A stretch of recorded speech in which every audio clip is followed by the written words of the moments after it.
I'm going to tell you about Galileo Galilei. You may have heard of him. He was a scientist and inventor, and he lived about 500 years ago. Galileo is famous, you could even say infamous, for one of his big ideas in particular, an idea that got him into big trouble. Galileo liked to build gadgets to help him to experiment and to answer scientific questions. He built compasses, thermometers, a pendulum, and a telescope. How did he come up with the telescope? The story goes that two children were rather bored and they were messing about in a shop that made glasses. They discovered that if they held two lenses in a line and looked through them, they could see a wind vane that was on top of a church steeple far away, and it looked as though it was right outside their window. When Galileo heard about this, he was very excited. He began to experiment with lenses, and he discovered that when he pointed his gadget with lenses towards the stars at night, he could see the moon and the planets in great detail. Galileo saw things through his telescope that no one else had seen. He was the first person to see the planets looking as though they're up close, and he could see some stars that no one had seen before. Galileo saw patterns of light and shadows on the moon's surface. He worked out that the moon was rough and uneven. He even had a guess at how high some of the moon's mountains might be. Galileo also discovered 4 large moons orbiting Jupiter, and they're now named Galilean moons in his honour.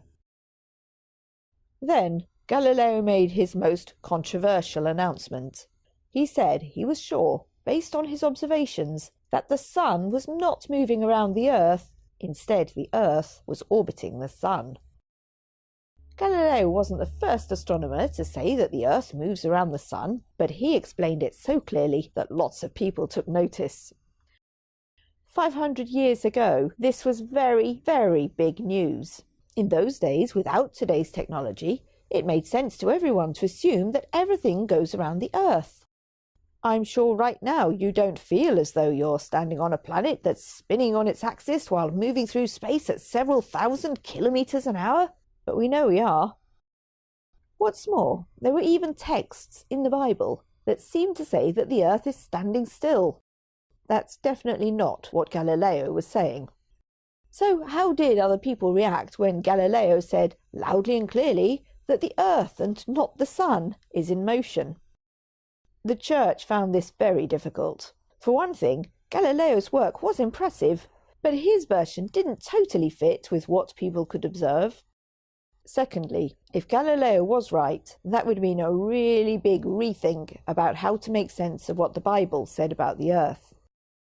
This wasn't a completely impossible situation. Many Bible experts had been saying for some time that not everything in the Bible has to be understood literally.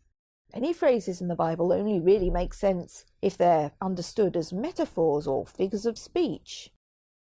Even so, the Church felt that such a big change shouldn't be rushed. They told Galileo he could talk about his ideas as a theory that seemed to fit with some of the observations, but he mustn't yet say he was confident that his ideas were right. Galileo was cross. He was sure he was right, and he wasn't in the mood for keeping quiet and waiting. It was an impossible situation. The Church was hugely powerful. Galileo got worried and agreed to keep quiet. Then he broke his agreement and spoke up again. Galileo was put on trial, he was found guilty, and he was made prisoner in a home that the authorities provided for him. He stayed in there for the rest of his life, developing his ideas and writing a science book. You might think that this situation would put Galileo off religion, but despite his quarrels with the Church, Galileo remained a very deeply religious man who read and valued the Bible. How come? Well, Galileo attributed our scientific abilities to God. He believed that we humans can work things out scientifically because God has given us senses and brains which we can use to study nature and think about how it works. So, Galileo reasoned, why would God double up and use the Bible to tell us how the universe works? Surely that's for science. The Bible must have another purpose. The writing in the Bible is very different to scientific writing, he thought. The language is often visual and colourful and describes the way that the world seems to humans. The writing is personal. It's about people's lives and their struggles.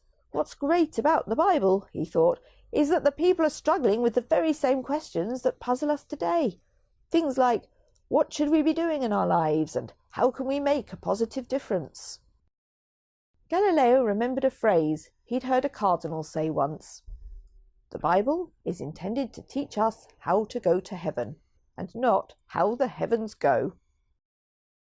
And so Galileo, the famous Italian scientist who invented the telescope and got in trouble with the church, believed throughout his whole life it's very important to have both science and religion.